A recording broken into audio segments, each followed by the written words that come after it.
The crystal chamber of the Galactic Council gleamed under artificial starlight as 12 alien representatives gathered in their floating seats. Each seat hovered at a different height, showing the ancient rank system that had ruled the galaxy for 10,000 years. At the highest point sat High Commander Vextal of the Zephyrian Empire, his blue-scaled face showing displeasure as he looked down at the others. "The human problem grows worse each day," Vextal announced, his voice echoing through the chamber. "These creatures have spread to 47 star systems in just 50 years. They ignore our borders and build colonies wherever they please." Ambassador Krelnox of the Hegemony shifted his massive bulk in his seat. His forearms gestured angrily as he spoke. "My traders report that humans refuse to follow proper trade protocols. They negotiate like wild animals, changing their terms constantly. It disrupts the natural order of commerce." "Worse than that," hissed Representative Thyara from the Serpentine Collective, her snake-like head weaving as she spoke. "They refuse to acknowledge our authority. When we sent official warnings to cease their expansion, they sent back messages asking who gave us the right to make such demands." A murmur of shock rippled through the chamber. No species had ever questioned the Galactic Council's authority before. For 10 millennia, young races had always submitted when the great powers of the galaxy spoke. Vextal raised one clawed hand for silence. "The solution is simple. We make an example of them. 12 fleets, one from each of our empires, will gather at their home system. We give them one final chance to submit. If they refuse, we destroy their military and occupy their worlds until they learn proper respect." The vote was unanimous. Within hours, the largest military force in galactic history began moving toward a small yellow star called Sol. Admiral Jake Morrison stood on the bridge of the UES Liberty, humanity's largest warship, reading the alien message for the third time. The translation software had worked perfectly, but the content still seemed unreal. Around him, his bridge crew worked quietly, their faces showing the same mix of anger and disbelief he felt. "Sir?" Captain Lisa Hayes approached from the tactical station, her tablet showing fleet positions. "Long-range sensors confirm it. 12 separate armadas are moving toward our outer colonies. Based on their current speed, they'll reach Earth in 72 hours. Morrison nodded grimly. He had served in the Earth Defense Fleet for 20 years, working his way up from a young pilot to fleet commander. He had fought pirates, rebels, and hostile alien encounters before, but nothing like this. The alien fleets were massive beyond anything humanity had ever seen. "What's our current fleet strength?" he asked. 237 ships spread across 15 systems, Hayes replied. "The aliens have over 800 vessels, and each of their ships is larger than our biggest cruiser. Their technology readings show energy shields and weapons we've never encountered before." The communication officer looked up from his station. "Sir, we're receiving a priority transmission from Earth Command." "Put it through," Morrison ordered. General Peter Stone's weathered face appeared on the main screen. Behind him, Morrison could see the familiar walls of the Pentagon War Room. "Jake, I assume you've seen the alien ultimatum?" "Yes, sir.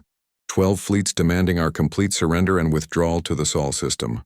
They want us to accept their authority over all human activities." Stone's expression hardened. "I've just finished briefing President Sullivan and the Joint Chiefs. The decision is final. We will not submit to alien demands. Humanity didn't fight its way to the stars just to become slaves to creatures who think age gives them the right to rule." Morrison felt a surge of pride at the general's words, but also a chill of fear. "Sir, with respect, their fleets outgun us 5-1. Their technology is centuries ahead of ours." "Maybe," Stone replied, "but we have advantages they don't know about. I'm sending you classified files on something called Project Wildcard. Study them carefully, Jake. The future of our species depends on what happens in the next 3 days." The transmission ended, leaving Morrison staring at the encrypted files now downloading to his personal terminal. He had heard rumors about secret military projects, but nothing concrete. As he opened the first file, Captain Hayes moved closer. "Sir, should I begin standard defensive preparations?" "Not yet," Morrison said, scanning the documents. His eyes widened as he read. "Lisa, have you ever wondered why human military doctrine is so different from what we've observed in alien conflicts?" Hayes frowned. "I assumed it was just our natural development, sir." "Why?" Morrison turned the tablet so she could see the screen. "According to this, our scientists have been studying alien combat recordings for decades. Every species in the galaxy fights the same way. Massive ships in perfect formations following predetermined battle plans that never change once combat begins. That seems limiting, Hayes observed. Exactly. They've been fighting wars the same way for thousands of years because it works against other aliens, who also fight the same way. But humans, Morrison scrolled through more files. We're different. Our military history is full of unexpected tactics, sudden changes in strategy, and victories won through pure improvisation. On the main screen, the tactical display showed the approaching alien fleets. 12 distinct formations, each moving in perfect order toward human space. Their ships maintained precise distances from each other. Their weapons pointed forward in standard attack formation. "Sir," the communications officer called out, "we're receiving messages from colony worlds throughout human space. They're all asking the same question: do we fight or surrender?" Morrison closed the classified files and looked out at the stars. Somewhere out there, 12 alien civilizations were coming to force humanity into submission. They believed their age and technology made them superior. They thought humans would collapse at the first show of force. Like every other young species had done before, they were about to learn why that assumption was a mistake. "Send a message to all colonial governors and fleet commanders," Morrison ordered. "Tell them we fight. Tell them to prepare for war, but not the kind of war the aliens expect. We're going to show these ancient empires what happens when they threaten a species that learned to survive by refusing to give up." As the crew rushed to carry out his orders, Morrison looked back at the tactical display. The alien fleets were still approaching in their perfect formations, confident in their superiority. They had no idea that humanity's greatest strength wasn't their ships or weapons. It was their refusal to fight fair. Commander Ryan Clark sat in the intelligence briefing room aboard the UES Liberty, surrounded by holographic displays showing alien fleet movements. For the past 48 hours, he had been analyzing every piece of data humanity had collected about their enemies. What he found both worried and excited him. The Zephyrian Empire has been using the same battle formations for 3,000 years, he explained to the assembled fleet commanders. Their ships always approach in a diamond pattern, with heavy cruisers in front and support vessels behind. They never deviate from this arrangement. Admiral Morrison leaned forward in his chair. Never? Not once in any recorded battle.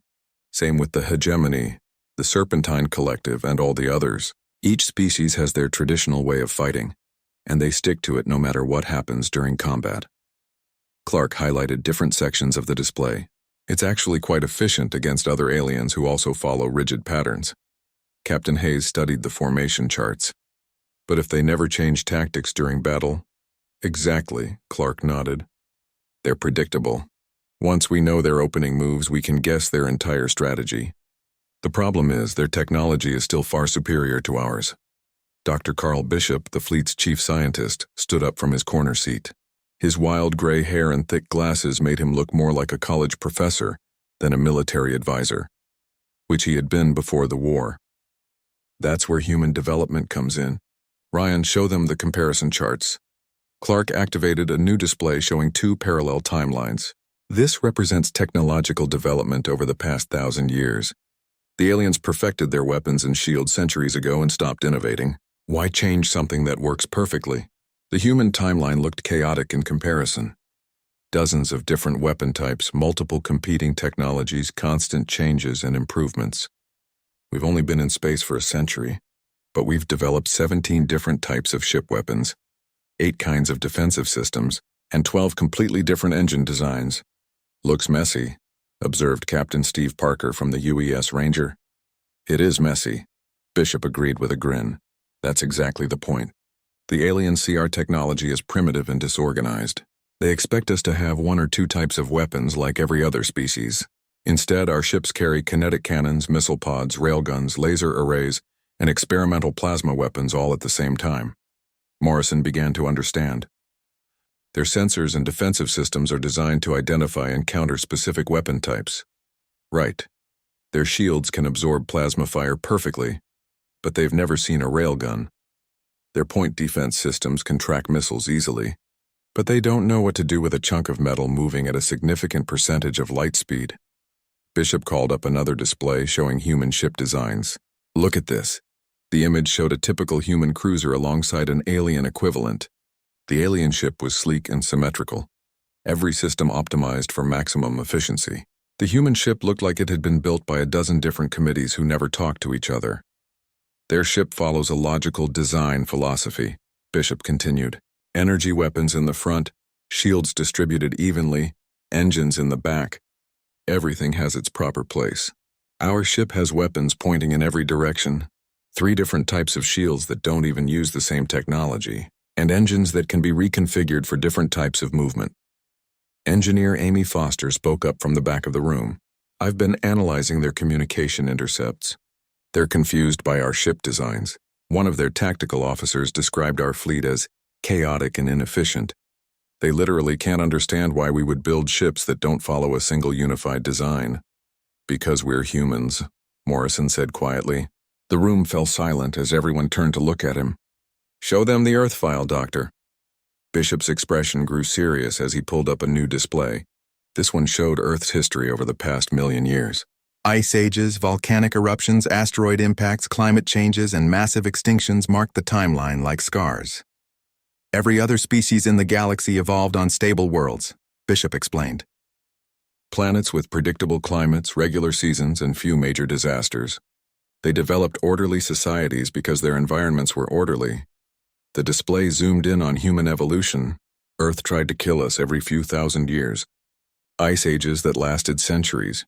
Supervolcanic eruptions that blocked out the sun. Climate shifts that happened in decades instead of millennia. Any species that couldn't adapt quickly went extinct. So we learned to be adaptable, Hayes said. More than that, we learned to thrive on chaos. When other species encounter an unexpected situation, they try to modify it to fit their existing plans. When humans face the unexpected, we throw out our plans and make new ones. Bishop smiled grimly. The aliens are about to face an enemy that considers improvisation a core survival skill. Commander Clark activated the fleet communication system. All ships, this is Intelligence Command. You should have received your tactical briefing packages by now. I want to emphasize one key point.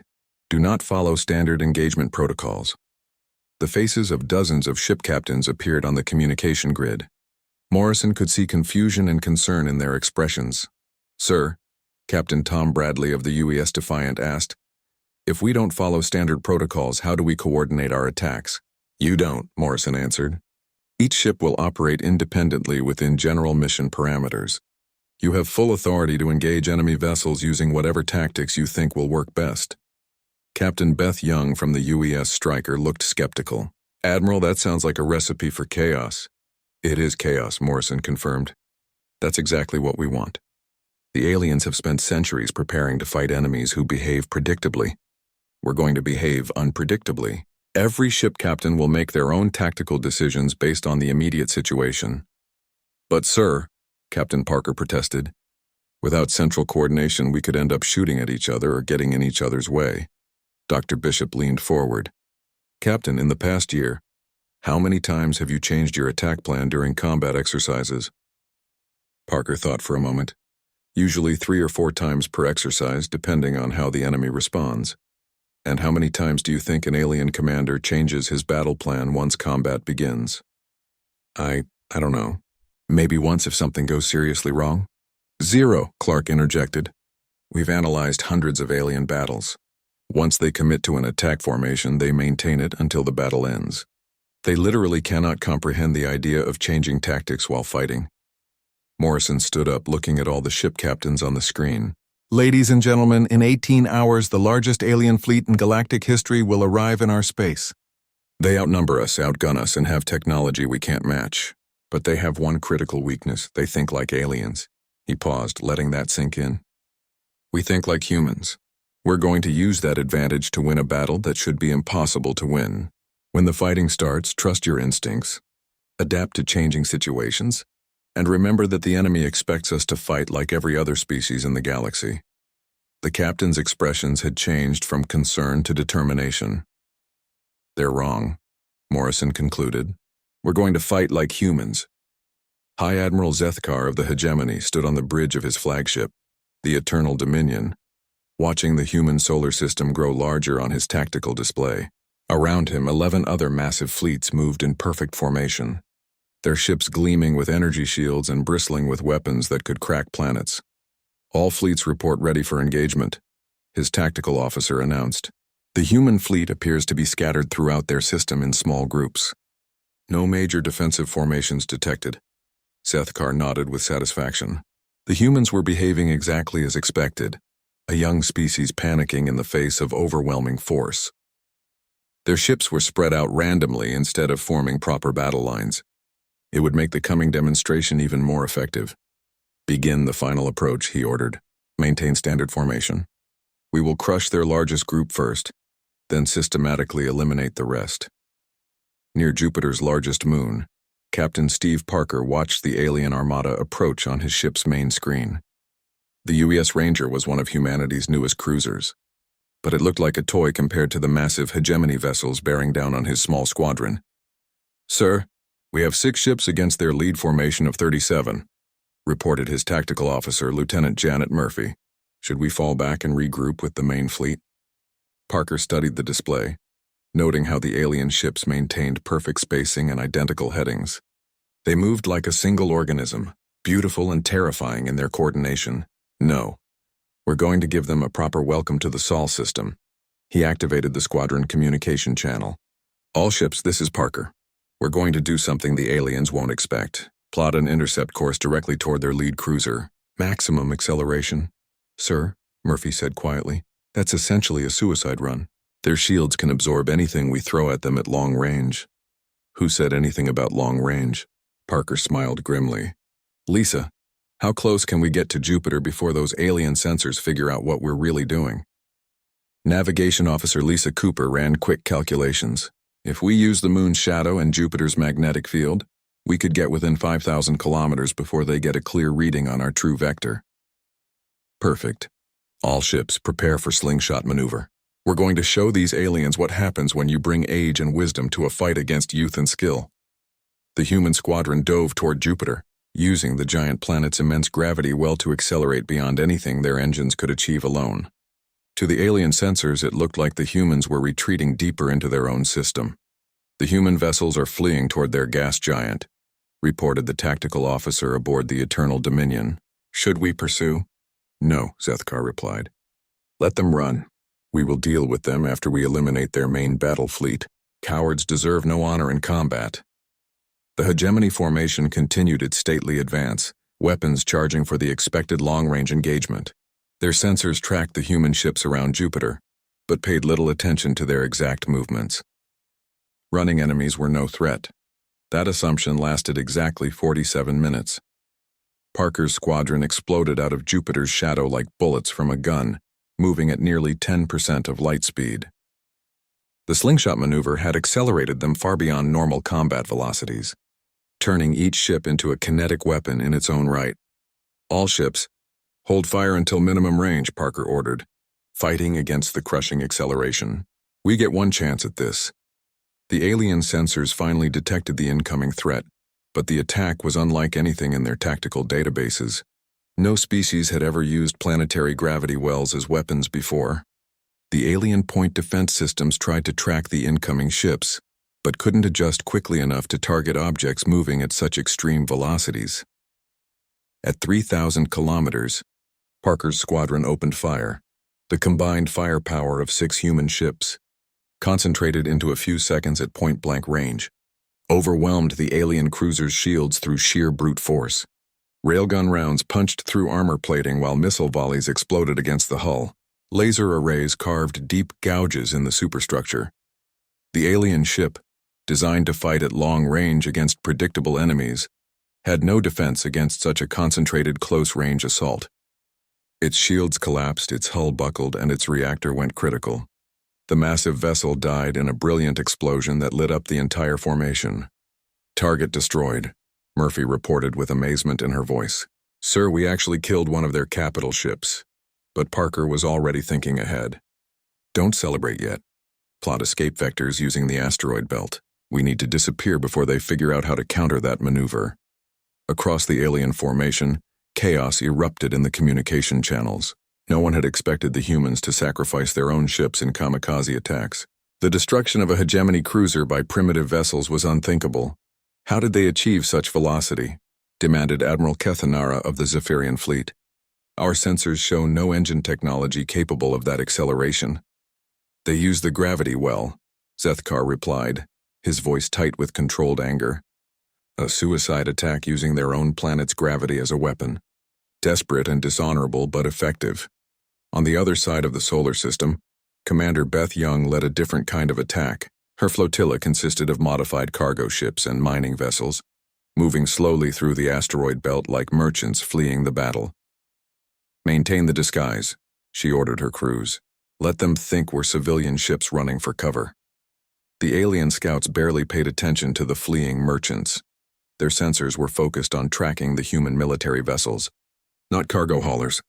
The modified ships drifted closer to the alien supply convoy, their hidden weapon bays sealed and their power signatures mimicking civilian vessels. Range to target convoy? Young asked. 2,000 kilometers and closing, reported her weapons officer. They're not even scanning us actively. I think they believe we're refugees. Young smiled coldly. Aliens might have superior technology, but they clearly hadn't learned the first rule of human warfare. Never assume anything is what it appears to be. All ships, drop the disguise. Open weapon bays and target their supply vessels. Show these aliens what human merchants really carry in their cargo holds. The cargo ships revealed their true nature as their hulls split open to expose hidden missile launchers, concealed railgun turrets, and disguised laser arrays. The alien supply convoy, expecting no threat from fleeing civilians, was completely unprepared for the sudden attack.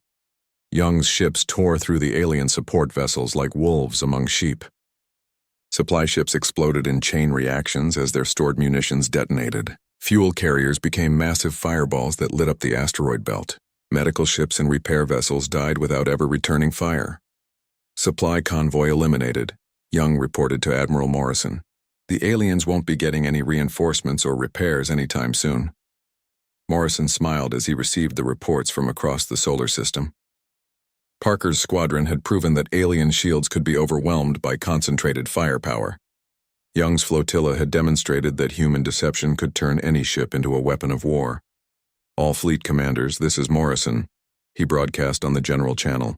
The aliens have just learned their first lesson about fighting humans. We don't follow their rules. We don't fight their kind of war. And we don't give up just because they think we should. The tactical display showed alien formations beginning to adjust their positions, trying to account for human tactics they didn't understand. But Morrison could see the confusion in their movements. They were attempting to modify strategies that had worked for thousands of years against enemies who always behaved predictably. Second wave attacks commence in 30 minutes, Morrison continued. Remember, the enemy expects us to form battle lines and exchange fire at long range. We're going to do everything except that. Make them guess, make them react, and make them afraid. As his words reached ship captains throughout the human fleet, Morrison felt a fierce pride in his species. They were outnumbered and outgunned, facing the most powerful military force in galactic history. But they were fighting like humans, and that was making all the difference. The real battle was just beginning. The battle for the Sol system erupted across millions of kilometers of space as 12 alien fleets moved to crush what they still believed was a minor rebellion. High Admiral Zethkar coordinated the attack from his flagship, confident that overwhelming force would end human resistance within hours. All fleets, advance to engagement range, he ordered. Maintain formation integrity. These humans have shown they favor suicide attacks and deception. But such desperate tactics cannot overcome superior numbers and technology. The alien armadas moved forward in their ancient patterns, Zephyrian diamond formations, hegemony battle wedges, serpentine strike coils. Each species followed the tactical doctrines that had brought them victory for millennia, their massive ships gleaming with energy shields and bristling with weapons. Admiral Morrison watched the enemy advance from the bridge of the UES Liberty, positioned near Earth's moon. The human fleet was scattered throughout the system in small groups, appearing random and disorganized to alien observers. In reality, each group had specific orders and complete freedom to execute them however they saw fit. All ships, Morrison broadcast, the enemy is committed to their attack formations. Time to show them why that's a mistake. Execute Operation Chaos. Across the solar system, human ship captains began implementing tactics that no alien military computer had ever considered possible. Captain Tom Bradley commanded the UES Defiant, one of humanity's heavy cruisers, as it faced off against a Zephyrian battle group near Mars. The alien ships approached in perfect diamond formation, their lead vessels charging their main guns for the expected long-range duel. "Sir, enemy fleet is hailing us," reported his communication officer. "They're demanding our surrender." "Tell them we're considering it," Bradley replied with a grim smile. "And while they're waiting for our answer, execute ramming speed." The Defiant suddenly accelerated directly toward the center of the alien formation, not firing its weapons or attempting evasive maneuvers. To the Zephyrian commander, it looked like another desperate suicide attack, similar to the earlier incident near Jupiter. "Destroy the incoming vessel," ordered Admiral Kethanara. "Do not let it reach our formation." But Bradley wasn't planning to ram the enemy ships. At the last possible moment, the Defiant fired its full missile complement at point-blank range, then used its main engines to execute a violent course change that sent it spinning through the middle of the alien formation. The missiles, launched at minimum range, overwhelmed the Zephyrian point defenses through sheer proximity. Explosions rippled through the alien formation as guided warheads found their targets. But more importantly, the Defiant's wild maneuver forced the perfectly ordered alien ships to break formation to avoid collision. "Now," Bradley ordered, as his ship completed its mad dash through enemy lines. The rest of his squadron, hidden behind Mars moons, emerged and attacked the now scattered alien vessels. Without their formation integrity, the Zephyrian ships lost their coordinated defensive systems. Human ships darted between them like wolves among confused sheep, targeting individual vessels that could no longer support each other. Meanwhile, Lieutenant Colonel Janet Murphy led her fighter squadrons in an assault that defied every principle of alien fighter tactics. Instead of maintaining neat formations and executing planned attack runs, her pilots constantly changed their approach vectors, weapons loadouts, and flight patterns. "Gold Squadron, switch to kinetic rounds and attack from below," she ordered. "Silver Squadron, use lasers and come in from the port side. Bronze Squadron, fire missiles and then immediately switch to strafing runs." The alien point defense systems, designed to track and counter specific attack patterns, couldn't adapt to the constantly changing human tactics. Weapons designed to intercept missile attacks were useless against kinetic rounds. Shields calibrated for laser frequencies couldn't stop physical projectiles. Murphy's fighters tore through alien formations like a swarm of angry insects, each pilot making split-second decisions based on immediate circumstances rather than following predetermined plans. "This is impossible," transmitted one alien pilot before his ship exploded. "They have no formation discipline. How can we predict their movements when they don't follow any logical pattern?" In the asteroid belt, Engineer Roy Turner was fighting a different kind of battle. His modified cargo ship, the UES Prospector, had managed to get close enough to an alien communication relay to attempt something unprecedented. Hacking an alien computer system during active combat. "Human computer viruses shouldn't work on alien technology," he muttered, as he worked at his console. "But that's assuming they built their systems to defend against human-style attacks." Turner's virus was unlike anything the alien cybersecurity had ever encountered. Instead of following logical attack patterns, it spread randomly through their networks, creating chaos in their communication systems. The virus didn't try to steal information or damage systems. It simply introduced randomness into networks designed for perfect order. "Their command coordination is breaking down," Turner reported to Morrison. "I'm introducing false target data, delayed orders, and random static into their fleet communications.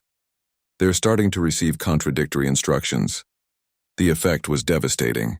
Alien fleets that had operated in perfect harmony for centuries suddenly found themselves receiving conflicting orders, false sensor readings, and garbled communications.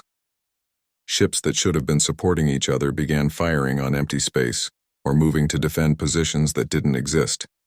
At the heart of the battle, Admiral Morrison made a decision that would haunt alien military strategists for generations. Instead of defending Earth from a fixed position, he ordered the entire human battle fleet to abandon their defensive positions and attack.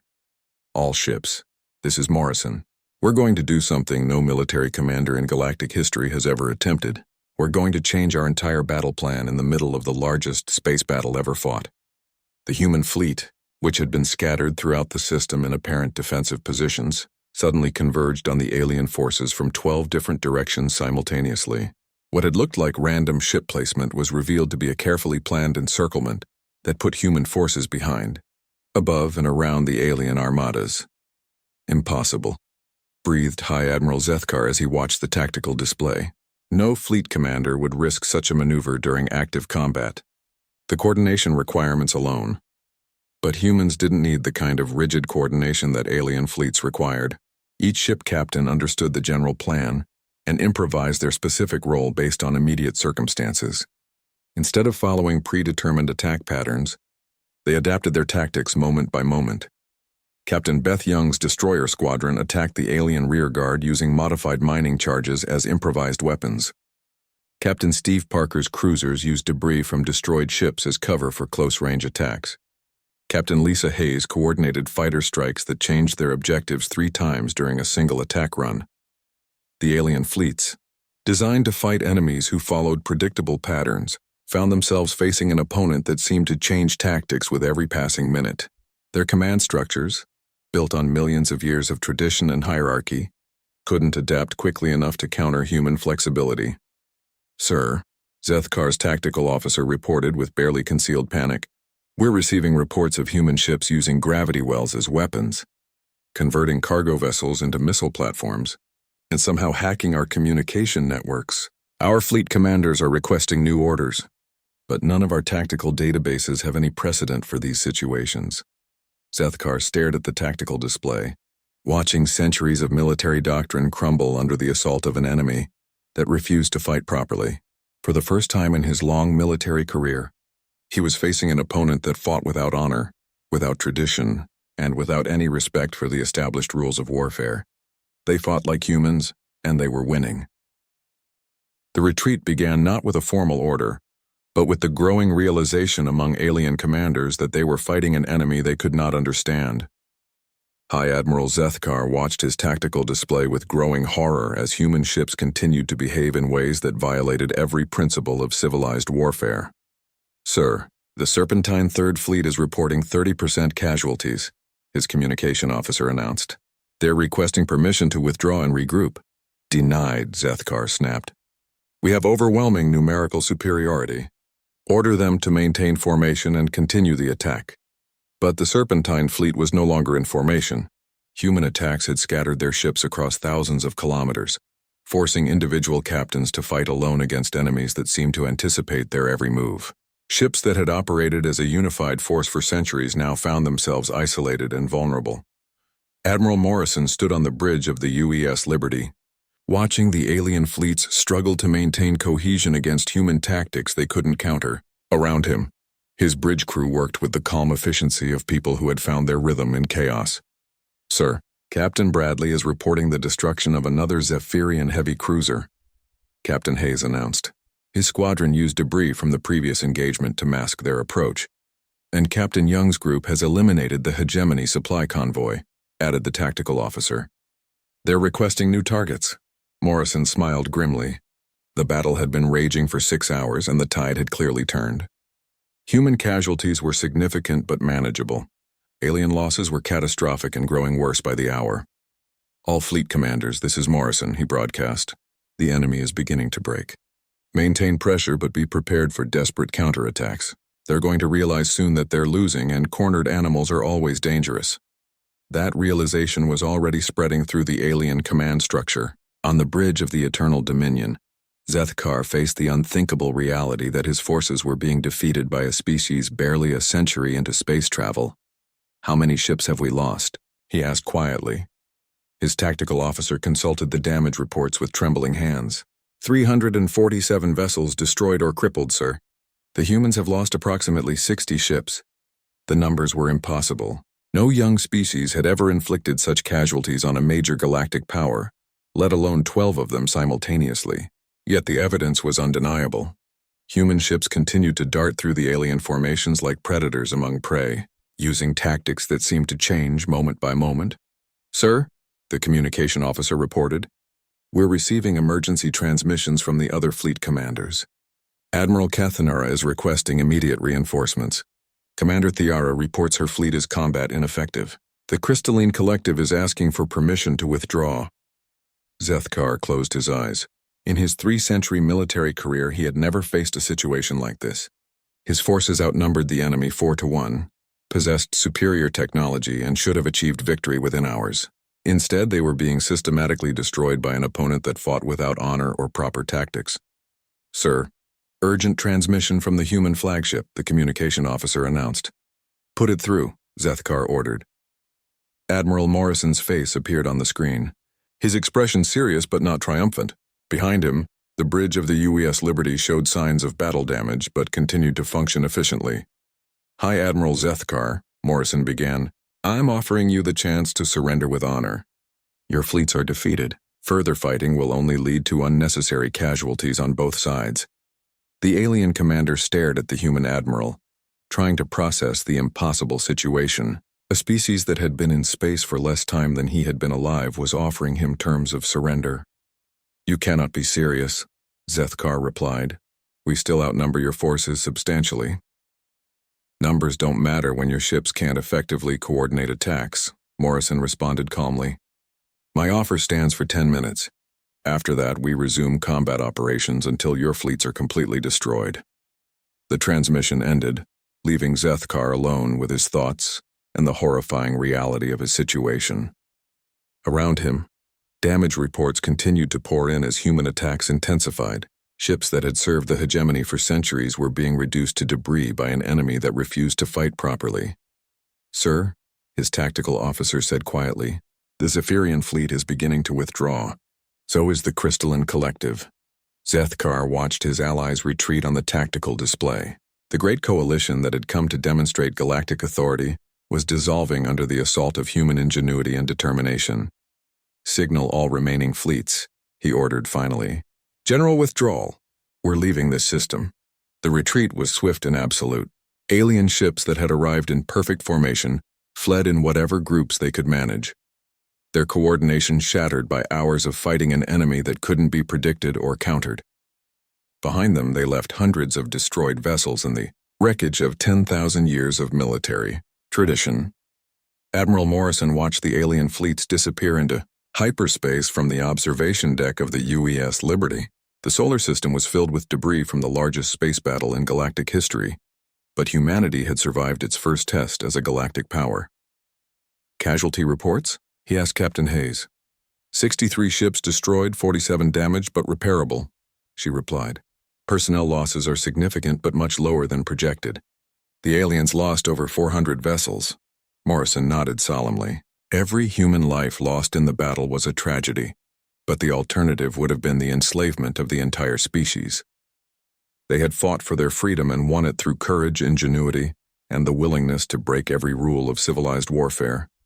Across the galaxy, the news of humanity's victory spread like wildfire. On Zephyr Prime, High Commander Vextal faced an emergency session of panicked representatives demanding explanations. The recordings of human battle tactics were studied obsessively, but alien minds couldn't grasp the fundamental concept of tactical improvisation. "How did they coordinate such complex maneuvers without central command?" asked one representative. "They didn't coordinate," Vextal replied grimly. "Each ship acted independently while working toward common objectives. It's a level of tactical flexibility we've never encountered." On dozens of worlds throughout the galaxy, species that had lived under galactic authority for millennia began to whisper about independence. If humans could defeat the combined fleets of 12 major powers, perhaps the age of absolute alien dominance was ending. President Kate Sullivan addressed the United Nations and the watching galaxy from the rebuilt halls of Earth's government. Her words were broadcast to every human colony and intercepted by alien intelligence services throughout known space. "Today, humanity proved that we will not bow to threats or submit to alien authority," she declared. "We offer peace and friendship to all species willing to treat us as equals, but we will defend our freedom against any who would take it from us." Admiral Morrison received new orders within hours of the president's speech. The UES Liberty would lead humanity's first diplomatic mission to the far side of the galaxy, carrying the message that Earth's children had come to stay. As his ship prepared for its historic journey, Morrison reflected on how much had changed in just 1 week. Humanity had entered the battle as a young species fighting for survival. They emerged as a galactic power that had earned its position through courage, and the controlled chaos that made them uniquely human. The galaxy would never be the same again. For the first time in recorded history, the ancient powers had been humbled by a species that refused to follow their rules. Humanity had shown that youth and innovation could triumph over age and tradition. The age of human expansion had truly begun, and the galaxy was learning to fear the species that fought like no other. With the wild creativity and fierce determination that came from a world that had tried to kill them for millions of years. They were human, and that made all the difference.